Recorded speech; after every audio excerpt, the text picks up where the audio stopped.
सर्वप्रथम तो आप सब साथियों का मैं बहुत आभार प्रकट करता हूं। एक शॉर्ट नोटिस में आप सब यहां आए। मेरे साथ तमाम बीजेपी के कार्यकर्ता, सीनियर लीडर, विशेष तौर पे यहां के मंडल अध्यक्ष राहुल जी, विद्यासागर जी, सरदारी जी और सलाथिया साहब, अनिल जी, पूर्व चेयरमैन, शिंदा जी, तिलक जी, तमाम मेरे साथी काउंसलर्स, अनिरुद्ध जी, जगदीश जी, विकास कांत जी, मेरी मातृशक्ति। आज हम सब यहाँ उपस्थित हुए हैं कि आपके माध्यम से हम सब जानते हैं कि 20 तारीख को माननीय प्रधानमंत्री नरेंद्र भाई मोदी जम्मू कश्मीर में आ रहे हैं। आपके माध्यम से मेरी तमाम साथियों को, विशेष तौर पे आम जनमानस को, कार्यकर्ताओं को आपके माध्यम से अपील रहेगी कि 20 फरवरी MAM स्टेडियम प्रधानमंत्री साहब पधार रहे हैं और लगभग 10 बजे वो कार्यक्रम शुरू होगा।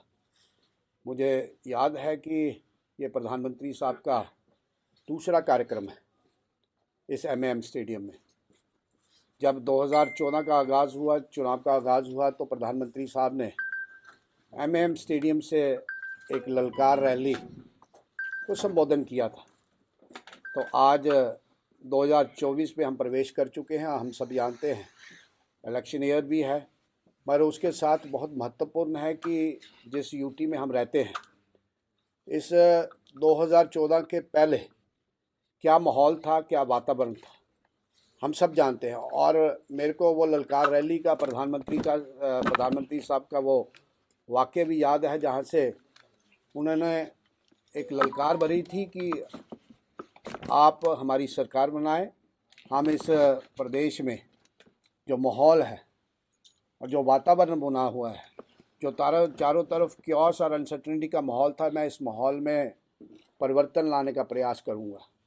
और ठीक उसी तरह इस प्रदेश की जनता ने, इस यूटी की जनता ने आदरणीय प्रधानमंत्री साहब की अपील को स्वीकारते हुए 25 MLA दिए।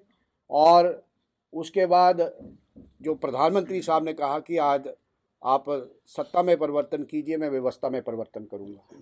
आज व्यवस्था में जो परिवर्तन हुआ है हम सबके सामने है, चाहे वो विकास की डेवलपमेंट के इश्यूज़ हों। हम सब जानते हैं कि बहुत सारा विकास इन 10 वर्षों में हुआ है। बड़े बड़े प्रोजेक्ट्स, चाहे वो रोड्स के प्रोजेक्ट्स हों, चाहे वो रेल के प्रोजेक्ट हों, चाहे वो इंफ्रास्ट्रक्चर के प्रोजेक्ट हों, चाहे वो एजुकेशन के प्रोजेक्ट्स हों, चाहे इंडस्ट्रियल डेवलपमेंट की बात हो, इन सब के ऊपर विशेष ध्यान दिया है। और मैं अक्सर ये बात कहता हूँ कि ये रियासत जम्मू कश्मीर प्रधानमंत्री साहब के लिए, फॉर दिस प्राइम मिनिस्टर, ये बड़ी विशेष रियासत है। उन्होंने 370 हटाने का काम किया और उन्होंने ये कहा था कि आप सरकार बनाएं, हम व्यवस्था में परिवर्तन करेंगे। और व्यवस्था में परिवर्तन हुआ। धारा 370 यहाँ से जाती हुई। और कल जो कार्यकारिणी की बैठक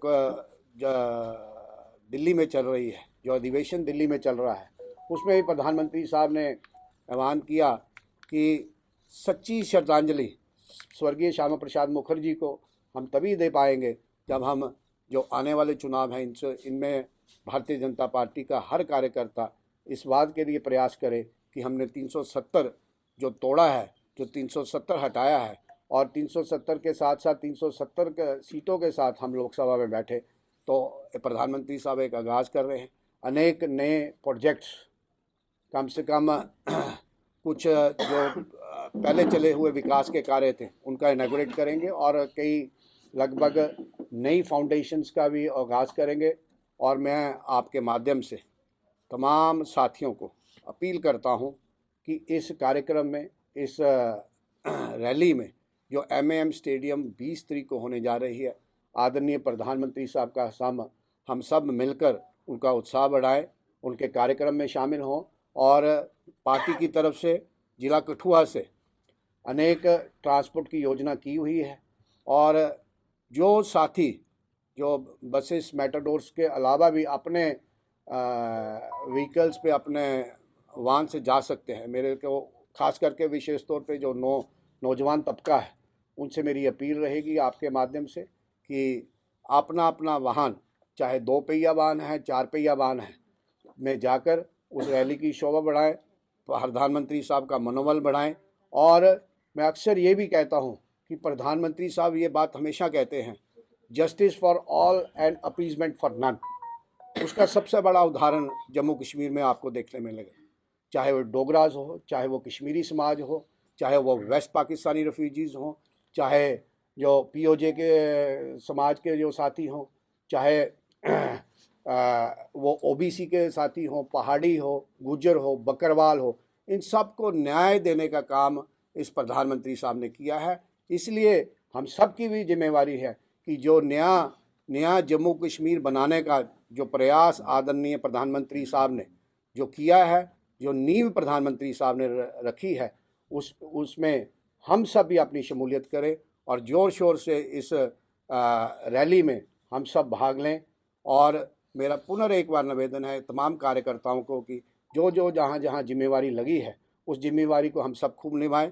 और विशेषतर आज 2 दिन शेष बचे हैं, हम सब कार्यकर्ता लगे और आम जनमानस से आपके माध्यम से पुनः एक बार अपील करता हूं कि प्रधानमंत्री साहब की जो रैली एमएएम स्टेडियम में जो दूसरी रैली से जम्मू कश्मीर में होने वाली है, उसमें हम सब मिलजुल कर और बड़े उत्साहपूर्वक इस सारे कार्यक्रम में हम हिस्सा लें, ताकि जो नई गाथा जो जम्मू कश्मीर में लिखी जा रही है उसमें हम भी अपनी हिस्सेदारी डालें। बहुत बहुत शुक्रिया।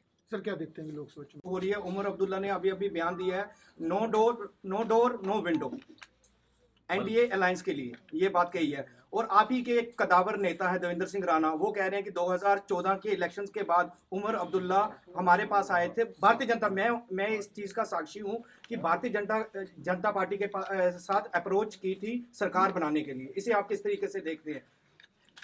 नहीं, ये बात दुरुस्त होगी अगर उन्होंने कहा है तो कोई ना कोई इसमें इसके पीछे कारण रहा होगा, क्योंकि बहुत रिस्पॉन्सिबल नेता देवेंद्र सिंह राणा जी हैं।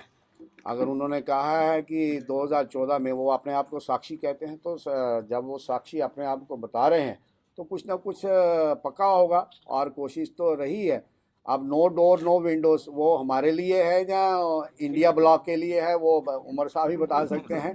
तो वो आने वाली जब परिस्थितियां बनेगी वो देखा जाएगा। अपोजिशन मोस्टली हम देखते हैं कि जोरी पूछ में सुपड़ा साफ हो गया अपोजिशन का, नेशनल कॉन्फ्रेंस और नेशनल कॉन्फ्रेंस का मतलब अपोजिशन भाजपा की वहाँ रही नहीं है। पूरे लोग जो है, जैसे गनाई मैडम ने ज्वाइन किया है उसके बाद दूसरे है, उसके बाद ये सारा एक चेंजेस आ गई बड़ी। क्या देखते हैं कश्मीर में भी आने वाले दिनों में? देखिए, इसमें बहुत बड़ा कारण इन जो सियासी जमातें यहाँ रही हैं, चाहे वो नेशनल कॉन्फ्रेंस है, चाहे वो पीडीपी है, चाहे वो कांग्रेस है, पिछले 75 साल में इन लोगों ने इनको एक्सप्लॉइट करने के अलावा और कोई कार्य किया नहीं। तो इसी के साथ जोड़ते हुए मैं ये कहूँगा कि इन्होंने इनकी एक्सप्लॉइटेशन की, इन्होंने इनको वोट बैंक समझा, वोट बैंक की राजनीति की। पर जहाँ तक हक देने की बात है, वो कभी इन जमातों ने इनको हक दिया नहीं। चाहे फॉरेस्ट राइट एक्ट की बात करें, चाहे इनकी ट्राइबल की पॉलिटिकल रिजर्वेशन असेंबलीज़ की इसकी बात करें, चाहे पहाड़ी गुजरवाल की जो रिजर्वेशन है, जो उनके राइट्स मिलने चाहिए उनकी बात करें, चाहे ओबीसी समाज है, इनको रिजर्वेशन मिलनी चाहिए, इनको इनके हक मिलने चाहिए। जो रिफ्यूजीज़ हैं, वाल्मीकिज है, गुजर है, बकरवाल है, ओबीसी है, एससी है, एसटी है, ये सारे कार्य प्रधानमंत्री साहब ने किए हैं।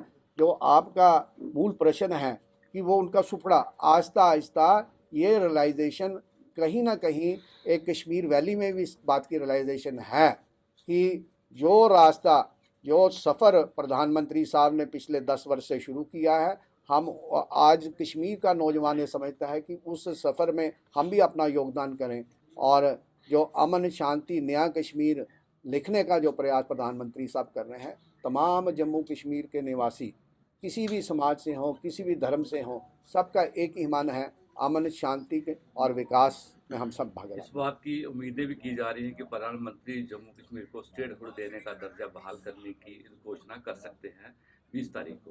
तो क्या इस बात की उम्मीद लगाई जा रही है? नहीं, this is not in, it's not my prerogative, ये सरकार का काम है। मगर एक बात आपको ज़रूर कहूँगा, यूँ याद दिलाऊँगा कि on the floor of the house honourable home minister साहब ने, सरकार की कमिटमेंट है कि जब भी एटमॉस्फेयर कंजीनियल होगा, जब भी वातावरण इस रियासत में स्टेटहुड देने का एक प्रॉमिस है, भारतीय जनता की प्रॉमिस है, लोगों से हमने वादा किया है कि when ever atmosphere is congenial, उचित समय पे उचित जो हक है जम्मू कश्मीर का वो मिलेगा।